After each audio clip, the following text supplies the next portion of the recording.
기독교는, 그리고 더 정확하게 이야기하면 유대교는, 왜냐하면 기독교라고 하는 것은 유대교로부터 나온 거죠. 그런데 이 기독교는 사실 형식과 내용이라고 하는 이 두 가지를 놓고 수천 년이 아니라 2000년 정도가 아니라 4000년, 5000년 그 이상을 갈등해 왔어요. 예수님께서 십자가에서 죽으시고 부활하신 이후에 구약에 나오는 모든 제의적인 율법을 단 하나도 초대교회 교인들은 지키지 않았어요. 그러면 구약에 나와 있는 하나님의 말씀을 무시하는 거나 아닙니다. 그러나 겉으로 드러나는 제의적인 활동, 양을 잡는 행위, 소를 잡는 행위, 절기를 지키는 것, 날을 지키는 것, 곡식으로 하나님을 높이는 소제, 술로 하나님께 예배하는 전제, 이와 같은 것을 아예 하지 않았다고요. 그러면 이렇게 의식의 종교, 형식의 종교, 제의의 종교에서 완전히 하나님 말씀의 종교로 변환하게 되는데, 많은 분들이 성경을 볼 때 오해하는 것은 이 말씀과 형식의 분화가 예수님이 죽으시고 난 이후 그리고 부활하시고 난 이후에 새로 발생한 것이라고 생각을 합니다. 그러나 그렇지 않습니다. 사실은 구약 시작 전부터 형식과 말씀은 같이 있었어요.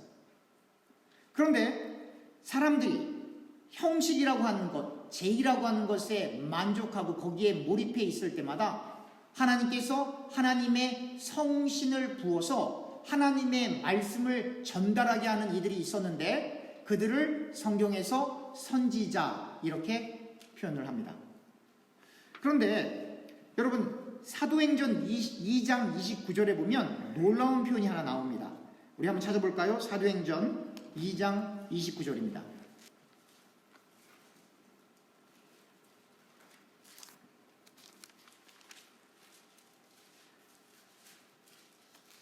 사도행전 2장 29절 제가 읽겠습니다. 형제들아, 내가 조상 다윗에 대하여 담대히 말할 수 있노니 다윗이 죽어 장사되어 그 묘가 오늘까지 우리 중에 있도다.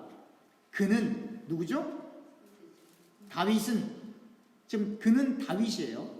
다윗은 선지자라. 하나님이 이미 맹세하사 그 자손 중에 한 사람은 그를 위에 앉게 하리라 하심을 알고 미리 본고로 그리스도의 부활을 말하되 그가 음부에 버림이 되지 않고 그의 육신이 썩음을 당하지 아니하시리라 하더니 이 예수를 하나님이 살리신지라. 우리가 다 이 일의 증인이로다. 바로 이 구절의 구속사적인 측면을 오늘 다 설명하면 시간이 너무 많이 갔기 때문에 그 부분은 우리가 사도행전 강의를 할 때 제가 설명하겠지만, 그러나 우리가 중요하게 여기서 보아야 할 것은 지금 설교를 하고 있는 베드로가 다윗은 누구라고 얘기하는 거예요? 선지자다라고 얘기를 하는 거예요. 근데 어떻게 다윗이 선지자예요? 왕이잖아요. 그런데 선지자라고 하는 건 하나님의 말씀이 들리면 선지자예요. 하나님의 말씀이 임하면 선지자예요. 그래서 다윗이 왕이었지만 선지자예요. 아브라함이 믿음의 조상이지만 선지자예요. 요셉이 국무총리이지만 하나님의 말씀이 들리기 때문에 구약시대에는 선지자인 거예요. 이렇게 하나님의 말씀을 듣고 하나님의 소통하는 사람들의 직업과 그리고 활동하는 것이 무엇이든지 간에 신약의 맥락, 영적인 맥락에선 그들이 선지자고, 그 하나님의 말씀이 빠져버린 상태에서 무엇인가를 하는 제의활동은 하나님이 카운트하지 않는다라고 하는 거예요. 근데 이러한 말씀과 제의가 완전히 분리되는 결정적인 그 사건은 세례 요한에게 나타나죠. 세례 요한의 아버지는 제사장이에요. 그래서 세례 요한은 성전에서 말씀을 강론하는 것이 마땅해요. 그러나 하나님께서 세례 요한을 꼭 뽑아다가, 즉 제의를 통해서 하나님 앞에 예배드리는 그 성전 시스템, 그 제의 시스템에서 끄집어내서 광야로 던져버리시는 거예요. 그리고 광야에서 어떻게 제의 활동을 합니까? 소를 잡겠어요? 양을 잡겠어요? 뭘 지키겠어요? 먹을 수 있는 석청, 메뚜기 이런 것들 먹고 사는 거예요. 그리고 광야에서 하는 활동은 딱 한 가지, 말씀을 전파하는 거예요. 그리고 그 말씀에 따라 회개의 세례를 주는 것 뿐이에요. 다시 말하면 구약의 말씀을 중시했던 그 하나님의 그 역사하심이 세례 요한에게 완전히 역사하게 되고 그 세례 요한을 통하여 예수님의 사역을 준비시키는데 그 시작과 끝이 말씀으로 시작해서 말씀으로 끝나게 되는 거예요. 그래서 우리는 눈에 보이는 것을 따라가지 않고 눈에 보이지 않는 하나님의 말씀을 따라가는 거예요. 눈에 보이는 제2활동을 따라가지 않고 하나님의 말씀을 묵상하고 하나님의 말씀을 나누는 거예요. 구약에 나오는 절기와 날과 어떤 의식을 하나도 안 지키고 예수 그리스도의 죽으심과 부활만을 선포하고 그 외의 모든 불순물들을 다 제거하는 거예요. 사람들은 자꾸 예수도 믿고 이것도 해야 돼, 예수도 믿고 저것도 해야 돼 라고 하는데 바울은 아니라는 거예요. 할례를 왜 하는 거야? 절대 하지 마. 이방인들에게 강제로 할례시키지 마. 뭘 먹는데 뭘 그렇게 신경 써? 그냥 믿음으로 먹으면 다 괜찮아. 그러나 누군가가 내가 이것을 먹는 것을 보고 실족하게 될 경우에는 그 사람이 믿음 없음으로 인하여 그 사람들의 영혼이 불쌍해서 내가 안 하는 것이지 그 먹는 건 전혀 상관하는 게 문제가 되는 게 없어. 입으로 들어가는 게 나쁜 게 아니라 우리 입으로 나오는 게 나쁜 것이지, 이렇게 구체적으로 설명을 해주는 거예요. 그래서 철저히 제의를 중심으로 하고 나를 중심으로 하고 절기를 중심으로 하고 그렇게 눈에 보이는 것을 중심으로 하는 것을 완전히 탈피해서 모든 형식을 완전히 깨뜨리고 말씀, 복음, 그것만 전하게 되는 거예요. 여러분들 집에 가셔서 구글에 가셔서 이스라엘 지도, 예수님 시대의 이스라엘 지도, 혹은 여러분들 성경책 뒷면이나 이렇게 보시면 그 지도가 이렇게 있어요. 그래서 이렇게 한번 보셔요. 이렇게 보시면 이스라엘이라고 하는 나라는 크게 세 종류의 큰 그룹으로 이렇게 나누어져 있어요. 마치 이렇게 캘리포니아 스테이트에 혹은 다른 스테이트에 여러 가지 도시들이 있듯이 이 당시 예수님 당시에는 세 개의 큰 스테이트까지는 아니지만 굳이 오늘날로 바꾼다고 한다면, 쉽게 우리가 이야기한다고 한다면 세 개의 스테이트이 있었어요. 하나는 유다 스테이트, 또 하나는 사마리아 스테이트, 또 하나는 갈릴리 스테이트. 이렇게 세 개가 큰 지역으로 나눠집니다. 유다는 가장 남쪽에 있죠. 그래서 가장 밑에 있는 조그만 타운 이름이 부엘세바, 바로 그 위쪽이 헤브론, 바로 거기서 조금 더 가면 베들레헴, 그리고 교우님들이 잘 아시는 예루살렘이 그 위에 있고, 조금 더 가면 엠마오가 있고, 오른쪽에 감난산이 있고, 그리고 감난산에서 조금 남쪽으로 내려가면 벳바게는 잘 모르실 거예요. 그러나 베다니는 아마 아실 거예요. 베다니가 그렇게 있습니다. 그리고 감난산에서 북쪽으로 조금 가게 되면 베델이 있고, 그리고 우측으로 조금 가게 되면 여리고가 있고, 그리고 이 감난산 오른쪽 밑으로 지수를 보시면 거기가 사해가 있습니다. 바로 이 지역이 유다 지역이에요. 그리고 이 유다에서 조금 북쪽으로 올라가면 사마리아 지역이 나옵니다. 그리고 그 사마리아에 우리 교우님들이 잘 아시는 수가가 있습니다. 그리고 이 사마리아에서 조금 더 북쪽으로 가게 되면 갈릴리가 있습니다. 이 갈릴리라고 하는 이 큰 스테이트는 아니지만 우리가 쉽게 이해한다고 한다면 이 갈릴리 지역의 가장 남쪽에 있는 것이 바로 예수님께서 어렸을 때 자라셨던 나사렛이라고 하는 동네가 있고, 바로 그 위쪽에 가나가 있습니다. 여러분 가나의 혼인잔치 잘 아시죠? 바로 나사렛 바로 위쪽에 있는 거예요.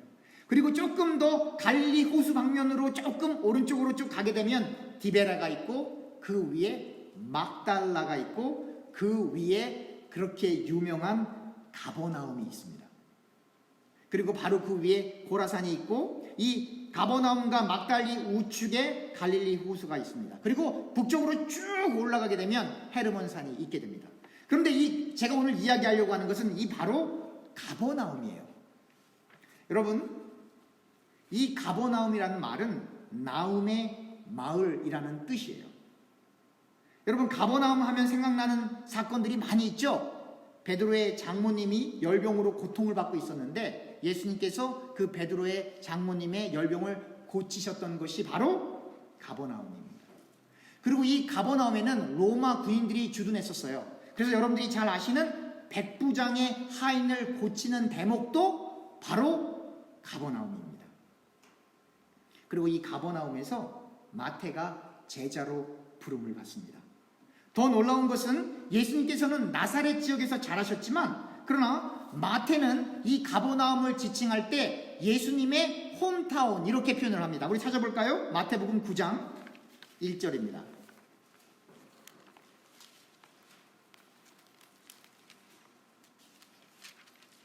마태복음 9장 1절 제가 읽겠습니다. 예수께서 배에 오르사 건너가 본 동네에 이르시니, 이때 본 동네, 이 말이 뭐냐면 His own town, 예수님의 홈타운이야, 예수님의 타운이야 라는 표현이거든요. 그러니까 이 마태가 예수님을 바라봤을 때는 예수님께서는 나사렛 지역에서도 자라셨지만, 그러나 이 가버나움 이 지역은 예수님께 아주 친밀한 곳이었고, 이 마태의 입장에서는 이 가버나움이 예수님의 타운으로 불릴 만큼 그렇게 여겼던 것입니다.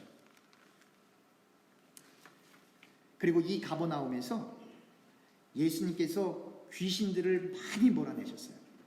그리고 중풍병으로 고통당하는 사람을 고쳐주셨어요. 바로 이 가버나움에서.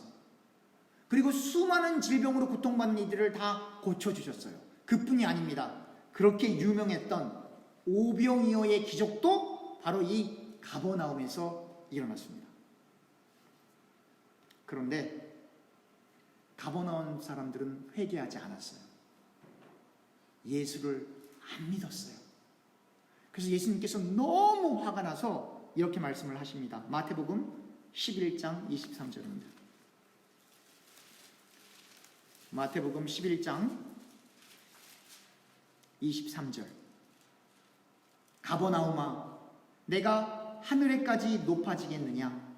음부까지 낮아지리라. 내게 행한 모든 권능을 소돔에서 행하였더라면 그 성이 오늘까지 있었으리라. 내가 너희에게 이르노니 심판날에 소돔 땅이 너보다 견디기 쉬우리라 하시니라. 만약에 예수님께서 행하셨던 모든 기적을 소돔 땅에서 하셨더라면 거기에 있던 사람들이 회개를 하고 오늘날까지 소돔이 남아있을 것인데, 가버나움 너희는 이렇게 주님께서 하시는 모든 능력을 보고도 회개하지 않기 때문에 너희는 소돔보다 더 비참한 채무를 맞이할 거야 라고 예수님께서 경고하시는 겁니다.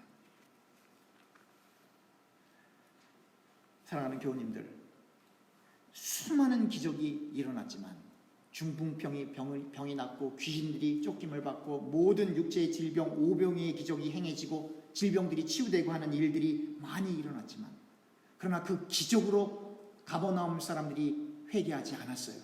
그 기적으로, 눈에 보이는 그 기적으로 예수를 믿지 않았어요. 오늘날도 똑같아요. 사람들이 저기 가면 병이 낫는데, 저기 가면 기적이 있대, 저기 가면 능력이 있대 쫓아다니지만 그 기적으로 사람을 구원하지 않습니다. 그 기적으로 사람들이 예수 믿는 게 아니에요. 성경은 더 정확히 이야기합니다. 눈으로 보고 믿는 것보다 보지 않고 믿는 것이 더 복되다. 왜냐하면 믿음이라고 하는 건 내가 무엇을 봤기 때문에 믿는 것이 아니라 하나님께서 우리 가운데 예수님의 복음이 들릴 수 있도록 우리 마음에 역사하셔야만, 리제너레이트 해야만 복음이 들리기 때문에 그렇습니다. 그래서 능력 따라 자꾸 엄한 데 가시면 큰일 납니다. 가지 마세요. 그렇게 그 능력 있는 그 주의 종의 기도를 받고 싶어서 그렇게 줄 서지 말고 그냥 저한테 오세요. 제가 기도해 드릴게요. 여러분, 고등학교 3학년 학생들이 하나님 앞에 기도합니다. 하나님, 제가 이 대학만 들어가면 주를 위해 죽으면 죽으리이다. 주님의 교회를 잘 섬기고 필요할 때 전 인생을 선교사로 나갈 수는 없지만 선교사님들을 지원하고 단기 선교도 나가겠습니다. 하나님, 이 대학 꼭 들어가게 해주세요. 이렇게 기도하는 기독교 학생들 많을까요? 적을까요?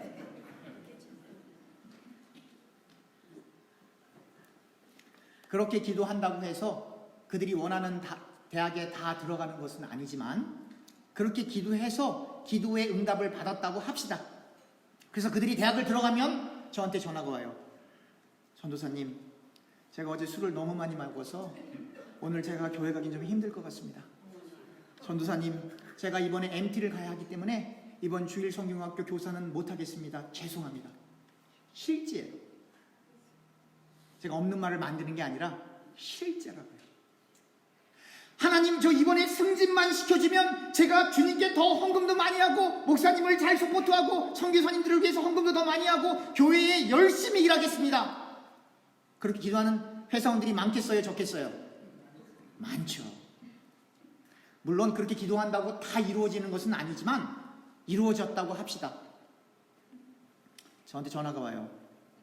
목사님, 제가 이번 주는 사장님과 회장단과 임원단과 함께 골프를 쳐야 하기 때문에 부득불 이번 주일날은 교회를 못 가겠습니다. 현실이에요. 실제 있었던 일이에요.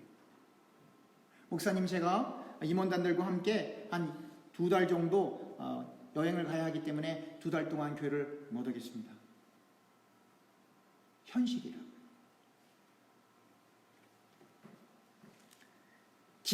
이 기도의 응답이 축복이에요. 그렇다고 저주라고 얘기하면 너무나 가슴 아프니까 우리가 네. 어려운 얘기라고요. 그러나 하나님께서 원하시는 것은 여러분들과 제가 이 땅에서 얼마나 잘 사느냐에 관심을 가지시기보다는 하나님께서 우리에게 원하시는 것은 얼마나 우리가 말하고 고백했던 그 신앙이 변하지 않고 초지일관 주님만 바랄 수 있는가에 관심이 있으신 거예요. 그러한 맥락에서 다시 우리의 본문으로 들어오게 되면 오늘의 본문 고린도 후서 5장 11절 제가 읽겠습니다. 우리는 주의 두려우심을 알므로 사람들을 권면하거니와 우리가 하나님 앞에 알려졌으니 또 너희의 양심에도 알려지기를 바라노라.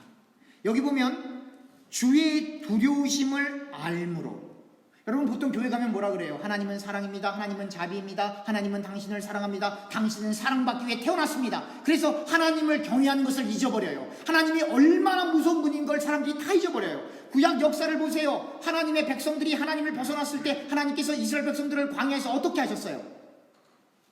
불뱀에 물려 죽게 했습니다. 지진을 해서 그 땅속에 빠뜨려 죽이셨어요. 제가 늘 강조하잖아요. 하나님이 천국도 만드셨지만 지옥은 마귀가 만들었나요? 하나님이 만드셨어요. 바울이 얘기하는 거예요. 우리는 주의 두려우심을 알므로. 왜 하나님이 이렇게 무서운 분이시죠? 우리를 너무너무 사랑하기 때문에. 만약에 교우님들은 이제 다 나이가 충분히 이렇게 드셨기 때문에 어린 날을 돌이켜 보실 수가 있잖아요. 어린 날을 돌이켜 봤을 때 엄마 아빠가 나는 한 번도 무서운 적이 없었다. 나는 어린 시절 엄마 아빠를 생각하면 한 번도 무서운 적이 없었다. 그건 부모가 자식을 방치한 거예요. 제대로 키워본 적이 없는 거예요. 왜 부모가 자식에게 소리를 지르고 한국에서는 종아리를 떼고 왜 그렇죠? 자식이 자꾸 곁길로 가니까 내비로 뒀다가는 안 되니까 그 잘못된 길로 가지 못하게 하기 위해서 종아리도 때리고 소리도 지르고 때론 욕도 하고, 왜냐면 그렇게 살면 안 되니까. 저 아직도 기억나요. 우리 외할머니가 했던 말. 급살 맞을 놈. 그게 무슨 말인지 몰랐어요 그때는. 네. 그렇게 하면 너 죽는다 이 말이에요. 지금도 그게 무슨 뜻인지 잘 몰라요. 그렇지만 너무나 사랑하니까 그렇게 행동하면 안 돼 라고 하는 말이에요. 마찬가지예요. 하나님이 우리를 너무너무 사랑하시기 때문에 우리가 잘못된 길로 들었을 때 하나님의 위엄과 하나님의 그 놀라운 분노가 임하는 거예요. 우리하고 만약에 우리 자식과 우리가 관계가 없으면 우리가 화낼 필요가 없어요. 여러분들 자녀들에게 화내면 기분이 좋던가요? 저는 아들이 하나밖에 없어서 그런지 몰라도요, 저는 화내잖아요. 하루 종일 기분이 나빠요. 일하는 내내 신경 쓰이고 얘가 학교는 잘 갔다 왔나 걱정돼요. 그래서 화낸 걸 늘 후회한다고요. 그렇지만 화를 안 낼 수가 없죠. 사랑하니까. 제 말 틀려요? 맞아요? 사랑하기 때문에 그러는 거예요. 남이면 그래 그렇게 살아. 대충 살아. 내가 밥 주고 너 이렇게 살고 공간 마련해 주고 너 나가서 뭐 친구들한테 뭐 창피당하지 않게 돈도 주고 그냥 내버려 두면 된다고요. 그래서 자녀들이 그러잖아요. 부모님한테 저 좀 내버려 두세요. 그럴 때 그런 소리 들어보셨어요? 안 들어보셨어요? 들어봤죠? 그럼 답변은 아주 쉬워요. 그래 내버려 둘게. 셀폰 반납, 랩탑 반납 내버려 둘게. 안 되죠. 그들의 생활의 일부이기 때문에. 하나님께서 우리를 내버려 안 두세요. 여러분들과 제가 자녀를 사랑하기 때문에 소리도 지르고 화도 내고 하는 것처럼 하나님도 이스라엘 백성들을 어떻게 다루십니까? 종아리를 때리는데 얼마나 아프게 때리세요? 사랑하시니까. 바로 이 하나님을 두려워하는 바울, 하나님이 얼마나 무서운 분인 것을 알기 때문에 바울은 여기 보면 사람들을 권면한다라는 표현을 하는데, 이건 권면이라는 표현보다는 설득하는 거예요. 뭘 설득하냐면 복음만 말해야지 딴 거 얘기하지 마세요. 왜 갑자기 복음 얘기하는데 할례 얘기하고 절기 얘기하고 날 얘기하고 전통 얘기하세요? 그러지 마세요. 설득하는 거예요. 또 예수님을 안 믿는 사람들에게 가서는 예수 믿어야 천국 가요. 그들을 설득하고 선포하는 거예요. 그리고 하나님에게는 당연히 알려졌지만 사람들에게, 즉 고린도 교인들에게 당신들의 양심에 알려지기를 바랍니다. 왜 특별히 양심이라는 표현을 했을까요? 그 이유가 있습니다. 그건 다음 구절을 보면 우리가 알 수 있어요. 12절입니다. 12절 읽습니다. 우리가 다시 너희에게 자천하는 것이 아니요 오직 우리로 말미암아 자랑할 기회를 너희에게 주어 마음으로 하지 않고 외모로 자랑하는 자들에게 대답하게 하려 하는 것이라. 여기 보면 마음과 외모가 나와요. 이 당시에 거짓 선지자들이 너무 많았거든요. 이 거짓 선지자들은 뭐라고 얘기하냐면 예수님을 믿으면 천국 갈 수 있지만 예수님도 믿고 이것도 해야 돼. 예수님을 믿고 저것도 해야 돼. 예수님을 믿어서도 할례 받아야 돼. 예수님을 믿어서도 이 절기는 지켜야 돼. 복음만 얘기하는 걸 원하지 않았어요. 부분적으로 복음을 인정하는 것 같은데 그 복음에 인간의 열심, 인간의 어떤 전통, 그런 것들을 자꾸 가미시켰어요. 그러니까 그 잘못된 것을 가미시키는 사람들은 어렸을 때부터 뭘 배웠기 때문이죠. 그러니까 외모를 바라봤을 때는 유대인이고 교육도 잘 받았고 훌륭하고 인격적이고 겉으로 볼 때, 외모를 볼 때 너무 훌륭해 보이는데 바울과 또 예수님의 제자들이 와서는 예수의 죽으심과 부활만 얘기하고 또 바울은 좀 괜찮다고 해도 뭐 베드로나 그 밖에 제자들을 봤을 땐 별 볼 일 없어 보이거든요. 그래서 바울이 얘기하는 거예요. 외모를 보지 말고, 그걸 오늘날로 쉽게 얘기하면 학력 보지 말고, 가방끈 보지 말고, 바깥에서 직업이 뭔지 신경 쓰지 말고, 인컴이 얼마인지 고려하지 말고, 직급이 뭔지 그런 거 얘기하지 말고, 우리가 주님을 위해서 얼마나 헌신하고 있는지 네가 양심 있으면 한번 얘기해봐. 그 얘기하는 거예요, 바울이. 그래서 교회 바깥에서는 교수님, 박사님, 의사선생님이지만 교회 안에 들어오면 장로님, 집사님, 권사님이에요. 끝! 왜냐면 교회 안에 들어오면 전부 그리스도 안에서 brother and sister이기 때문에, 그리고 하나님의 말씀을 따라 질서라고 하는 것이 있기 때문에 그 직분 때문에 높인다라는 표현보다도 그 직분에 합당한 이름을 불러주는 것 뿐이에요. 어떤 교회를 가면 그 교회의 99.9%가 무슨 대학교 동문이에요. 어떤 교회를 가면 그 교회의 구성원이 99.9%가 메디컬에 관계된 일을 하시는 그러한 종사자들이에요. 그거 교회입니까? 클럽입니까? 클럽이에요. 그 교회 아니에요. 예수님은 누구에게 찾아갔습니까? 당시 사람들이 쳐다보기 싫어하는 사람, 업신 여기는 사람, 수치스러워하는 그 사람들을 예수님께서 다 찾아가셨어요. 그러니까 종교 지도자들이 막 비난하고 욕을 하니까 예수님께서 훌륭한 그 명언한 말씀 하시잖아요. 나는 의인을 부르러 온 것이 아니라 죄인을 부르러 왔다. 몸이 아픈 사람에게 의사가 필요한 것처럼. 그래서 교회 바깥에서는 그 사람들이 열심히 일한 걸 제가 무시하는 게 아니에요. 열심히 일했고 열심히 뭘 했으니까 거기 합당한 대우를 받는 건 오케이예요. 그러나 교회 안으로 일단 교회 문을 들고 우리 교회에 들어오게 되면 세상에서 얼마나 높던, 세상에서 얼마나 훌륭하던 we do not care. Brothers and sisters, amen. 그래서 교회는 장로님이면 장로님을 존중해 주는 거고, 집사님이면 집사님으로, 권사님은 권사님으로 그렇게 불러주는 것이지, 우리 교회에서는 교수님, 박사님, 선생님 그런 거 안 합니다, 여러분.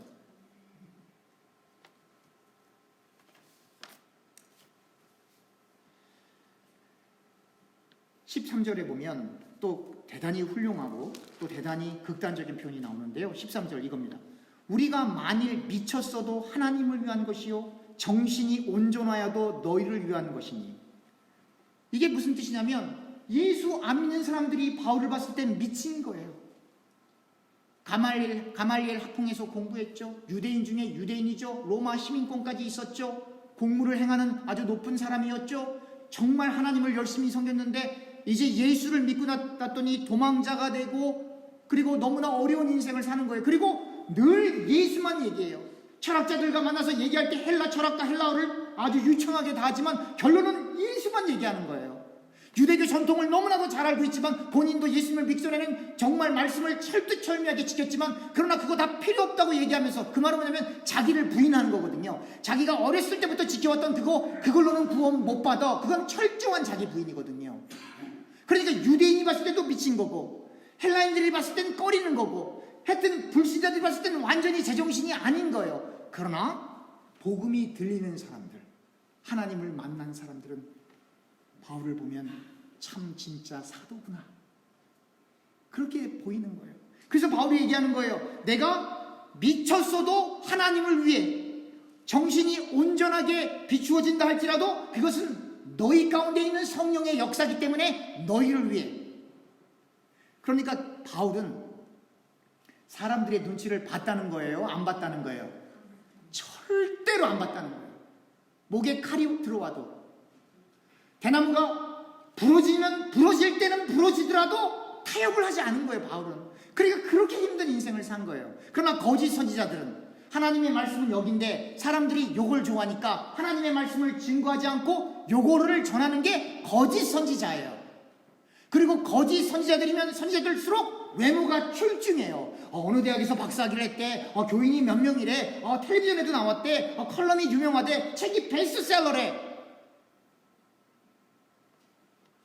대중이 원하는 걸 들려주기 때문에. 바울 당시에 거짓 선지자들이에요. 그렇다고 해서 제가 무슨 대형교 목사님들을 다 비난하거나 책승분들을 다 비난 그런 개념이 아니에요. 여러분들이 어떤 설교를 듣던 어떤 말씀을 듣던 분별해야 되는 거예요. 말씀을 통해서. 그러니까 바울의 온 관심은 복음을 전할 수만 있다면, 하나님을 기쁘시게 할 수만 있다면 사람들이 나를 미쳤다고 해도 괜찮아. 사람들이 나를 이상하게 봐도 괜찮아. 또 믿는 사람들이 나를 보고 정말 예수님을 잘 전하시는 분이군요. 그렇게 정신이 온전한 것으로 봐도 괜찮아. 그러니까 바울의 눈에는 사람들이 전혀 안 보이고 주님만 보이는 거예요.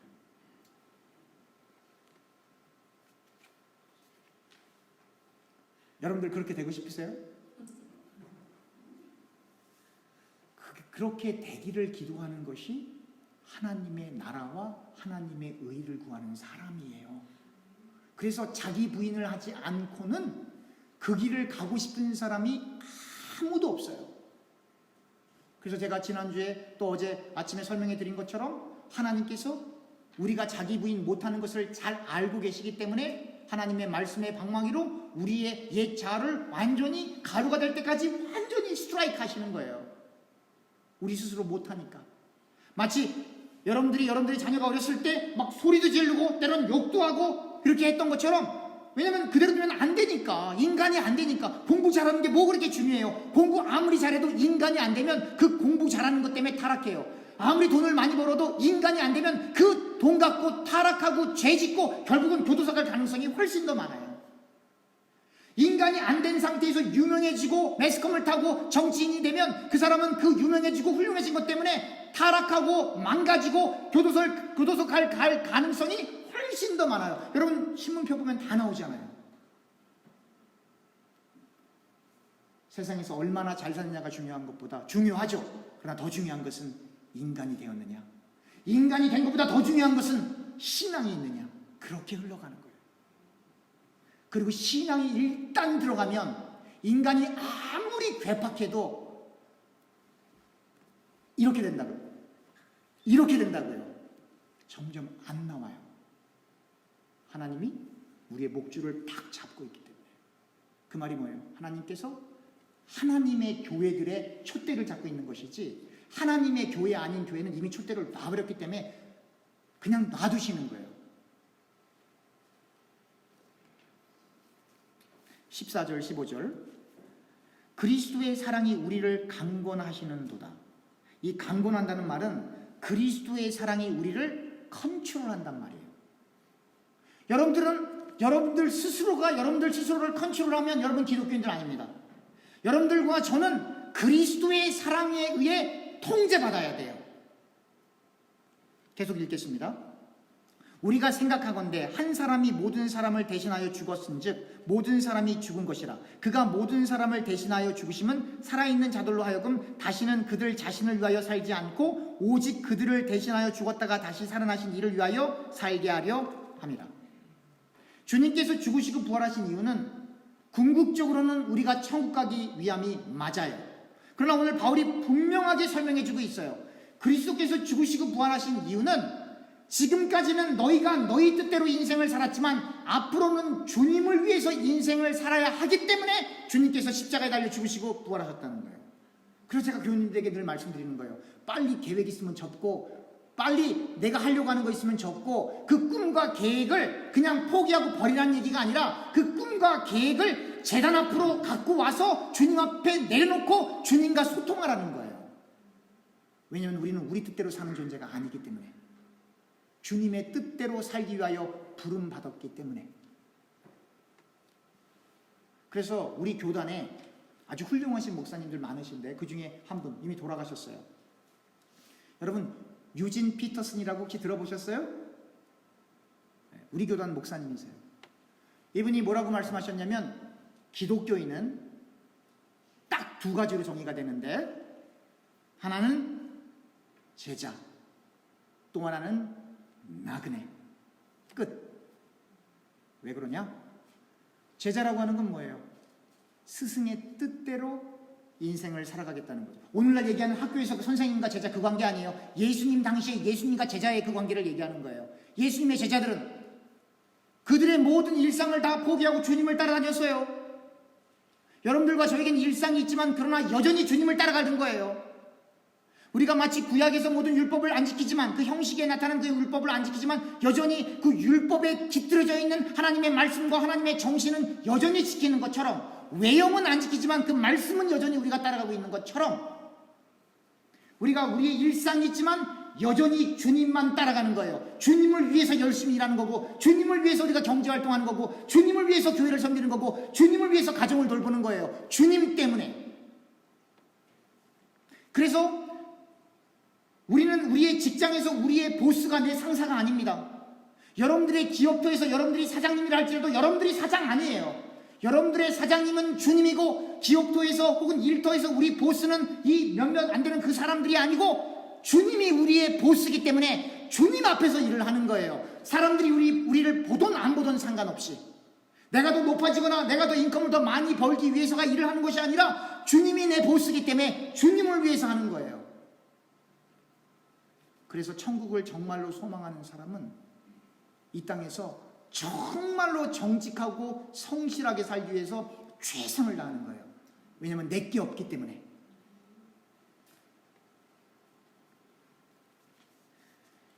16절입니다. 그러므로 우리가 이제부터는 어떤 사람도 육신을 따라 알지 아니하노라. 비록 우리가 그리스도도 육신을 따라 알았으나 이제부터는 그같이 알지 아니하노라. 여기 보면 그리스도를 비록 육신을 따라 알았다 이런 표현이 나오는데, 이게 무슨 뜻이냐면 바울이 예수님을 만나기 전에는 그리스도를 육신으로 봤어요.